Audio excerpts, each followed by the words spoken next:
بسم اللہ الرحمن الرحیم۔ السلام علیکم۔ آپ اسامہ غازی یوٹیوب چینل دیکھ رہے ہیں۔ میری یہ کوشش ہوتی ہے کہ مستند ترین خبریں آپ کے لیے لے کر آؤں اور پوری تحقیق کرنے کے بعد آپ سے شیئر کی جائے خبر، اور ایسی جگہوں سے خبر لی جائے جو مستند ہیں، جو ادارے صحیح خبریں دیتے ہیں۔ اب اسی طرح سے ایک خبر سامنے آئی ہے، اور پہلے تو آپ نے سوشل میڈیا پر بہت کچھ دیکھا ہوگا کہ جو موجودہ وبا ہے اس کے حوالے سے، اس کے علاج کے حوالے سے عجیب و غریب خبریں آتی رہیں، یہ ہو جائے گا وہ ہو جائے گا۔ لیکن اس دفعہ جو تحقیق آئی ہے وہ بڑی حیران کن ہے اور مستند بھی ہے، جو چھپ گئی ہے، اور وہ یہ ہے کہ اس وبا سے، کرونا وبا سے جو لوگ متاثر ہوتے ہیں، جو بیمار ہوتے ہیں، ان میں اثرات تو بہت عرصے تک رہتے ہیں۔ یہ تو ہر کوئی بتاتا ہے، اور اس میں کئی تحقیق ہو چکی ہیں، بہت سے اداروں نے کی ہیں، اور سبھی مستند کہ کئی بیماریاں ایسی ہیں جو کافی عرصے تک پھر چل سکتی ہیں، کئی مہینوں تک، اور کچھ ایسے بھی ہے خطرات ہیں کہ پرماننٹ بھی ہو سکتی ہیں۔ یعنی یہ اتنا زیادہ متاثر کرتی ہے آپ کے پورے جسمانی نظام کو، نہ صرف سانس کو، دماغی نظام کو بھی، اور اس طرح سے دیگر جو آپ کا نظام کمزور ہوگا جسمانی، اس کو بھی متاثر کر سکتی ہے۔ تو بہرحال اب جو نئی تحقیق آئی ہے، میری نظر سے تو یہ پہلی دفعہ گزری ہے۔ پہلے دیگر سائیڈ ایفیکٹس پر تو بات ہوئی، لیکن یہ پہلی دفعہ سامنے آیا ہے کہ کرونا وائرس واقعی میں مردوں کو بانجھ کر سکتا ہے۔ تو اس لیے جو لوگ اس کے خلاف ہیں کہ جناب ویکسین نہیں لگانی چاہیے، یہ نہیں کرنا چاہیے، وہ کرنی چاہیے، تو ان کے لیے یہ بہت بڑی خبر ہے کہ آپ سوچ لیں کہ اگر آپ علاج کی طرف نہیں جاتے، پہلے اس سے بچنے کی کوشش نہیں کرتے، تو یہ خطرہ بھی ہے کہ خدا نہ خواستہ کسی کو بیماری ہو جاتی ہے تو وہ پھر بانجھ پن کا شکار بھی ہو سکتا ہے۔ اللہ نہ کرے کہ کسی کو بیماری ہو، اور اگر خدا نہ خواستہ ہوتی ہے تو اللہ نہ کرے کہ اس کے بعد کسی بھی طرح کا اثر رہے، وہ سب اللہ تعالیٰ ان کو صحت یاب کرے۔ مگر بہرحال کہ ایک تحقیق ہے، حقیقت ہے، اور میرا فرض ہے کہ آپ تک ہی پہنچاؤں۔ اس کی تفصیل سے پہلے آپ سے گزارش ہے، اسامہ غازی یوٹیوب چینل آپ کے تعاون سے چل رہا ہے، آپ کی پذیرائی کی وجہ سے چل رہا ہے، آپ کی رہنمائی میں چل رہا ہے۔ اسے ضرور سبسکرائب کریں، سب سے کہیں اس کو سبسکرائب کریں، اور بیل آئیکن پر کلک ضرور کریں تاکہ ہر ویڈیو کے بارے میں آپ کو بر وقت پتہ چل سکے۔ اور ویڈیو اچھی لگے لائک کرنا مت بھولیے گا، اور اس کے علاوہ جب آپ سبسکرائب کر لیں گے تو پھر آپ کمیونٹی کا حصہ بن جائیں گے، اور پھر آپ کمنٹس بھی کر سکیں گے، اپنی رائے دے سکیں گے، جس سے میری رہنمائی ہوگی۔ تو وہ بھی آپ نے ضرور کرنا ہے، اپنی رائے بھی ضرور شامل کرنی ہے ہر ویڈیو میں۔ اچھا جی، ٹیکسس سے یہ خبر ہے، اور اس میں آپ دیکھیے کہ جو فوٹو بھی نظر آ رہی ہے اس خبر میں، اس میں بھی یہ ہے کہ کرونا وائرس سے مرنے والے مردوں کے پوسٹ مارٹم سے ان کے تولیدی اعضاء بھی خلوی پیمانے پر متاثر پائے گئے۔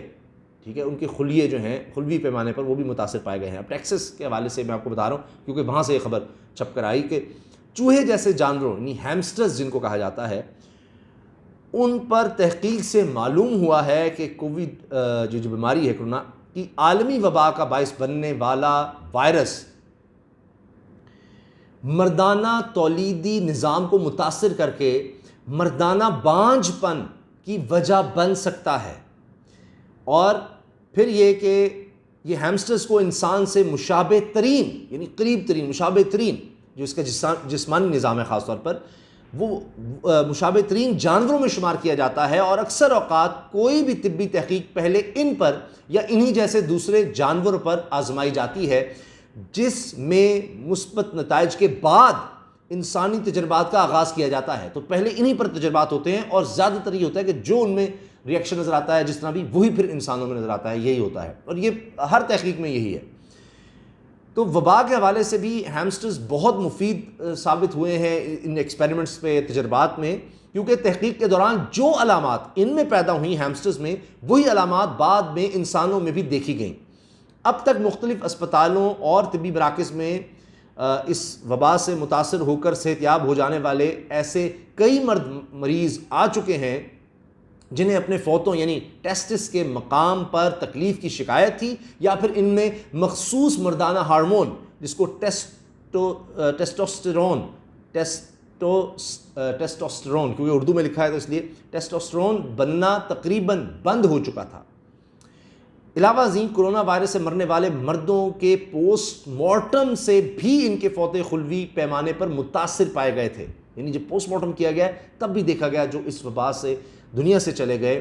وہ بھی متاثر ہوئے اسی حوالے سے، جب ان کی رپورٹس دیکھی ان کو دیکھا گیا کہ یہ لوگ جو انتقال کر گئے ہیں کہ ان کے جسم پر اس وبا نے کیا اثرات چھوڑے ہیں اس بیماری پر، تو اس میں بھی یہی یہ بانجھ پن کا نظر آیا۔ ہیمسٹرز پر یہ تازہ تحقیق یونیورسٹی آف ٹیکساس امریکہ میں کی گئی ہے، جس کے نتائج ریسرچ جرنل مائکرو آرگنزمز، یہ ریسرچ جرنل ہے، آپ خود بھی اس کو دیکھ سکتے ہیں، پڑھ سکتے ہیں اور اس کی اوتھینٹسٹی چیک کر سکتے ہیں۔ تو اس کے تازہ شمارے میں آن لائن شائع ہوئے ہیں یہ سب۔ نوول کرونا وائرس یا سارس کو اس سے ہیمسٹرز کے متاثر ہونے کے پہلے ایک ہفتے میں یہ وائرس ان کے فوتوں میں دیکھا گیا، تاہم یہ بتدریج وہاں سے ختم بھی ہو گیا۔ اس تحقیق سے یہ تو معلوم ہو گیا ہے کہ کرونا وائرس جہاں پھیپھڑوں اور نظام تنفس یعنی سانس لینے کے عمل کے ساتھ ساتھ دیگر جسمانی نظاموں کو متاثر کرتا ہے، وہیں یہ انسانی فوتوں تک پہنچنے کی صلاحیت بھی رکھتا ہے، لیکن اس بارے میں اب بھی بہت سی باتیں ہمارے علم میں نہیں۔ اور یہ وائرس سے مردانہ تولیدی نظام کیسے متاثر ہوتا ہے، یہ دریافت اس سمت میں پہلا قدم ہے، یہ نئی ریسرچ ہے، لیکن ابھی پوری تصویر ہمارے سامنے آنا باقی ہے، کیونکہ پھر انسانوں تک کس طرح سے اور سارا یہ پہنچتا ہے، کس طرح متاثر کرتا ہے، اس پر ابھی مزید تحقیق ہوگی۔ ڈاکٹر رافیل کرون کامپوس نے کہا، جو اس تحقیق مقالے کے مرکزی مصنف بھی ہیں، جنہوں نے یہ ساری تحقیق کی ہے، تو اس ڈاکٹر نے بھی اس بارے میں بات کی ہے۔ اب آپ دیکھیے کہ یہ پہلے سب سے زیادہ چیز جو آپ دیکھتے ہیں سوشل میڈیا پہ وائرل ہوگی وہ یہ ہے کہ جی اس کے علاج کے حوالے سے یہ خبر آ گئی، یہ چیز چھپائی گئی تھی، کبھی کوئی مقناطیس جناب لگائیں تو چپک رہا ہے کہ جی آپ علاج کے لیے جاتے ہیں، یہ انجیکشن لگواتے ہیں تو جی وہ اندر چپ داخل ہو جاتی ہے، کبھی کچھ یہ ہو جائے گا، وہ ہو جائے گا، بانجھ پن ہو جائے گا علاج سے، اور نہ لگوائیں، اس طرح کی چیزیں کی جا رہی ہیں۔ اور اب پاکستان میں خود آپ دیکھ لیجئے اسد عمر بھی NCOC کو ہیڈ کر رہے ہیں، ان کا یہ بیان سامنے آ گیا ہے کہ خدا نہ خواستہ ہم چوتھی لہر کی طرف جا سکتے ہیں اگر ہم نے احتیاط نہ کی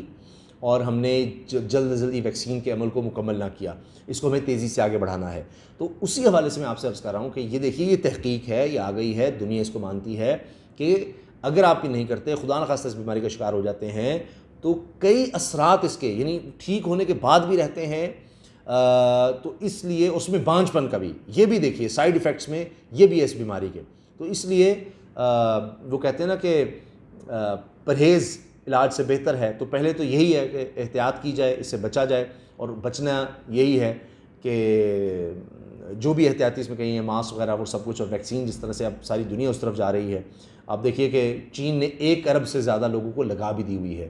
اور دوسرے ممالک بھی بہت آگے بڑھ گئے ہیں، ہمیں بھی اس میں تیزی لانے کی ضرورت ہے۔ ابھی حال ہی میں کچھ کمی بھی ہو گئی تھی، حکومت اس کو دور کرنے کی کوشش کر رہی ہے۔ تو مقصد یہ ہے کہ یہ افواہوں پر اور اس طرح کی چیزوں پر نہ جایا جائے، اور جو تحقیق ہو رہی ہے، ڈاکٹرز کہہ رہے ہیں، جو پاکستان کے ادارے کہہ رہے ہیں، طبی ادارے، اس کے مطابق آگے بڑھا جائے۔ اجازت دیجیے، اللہ حافظ۔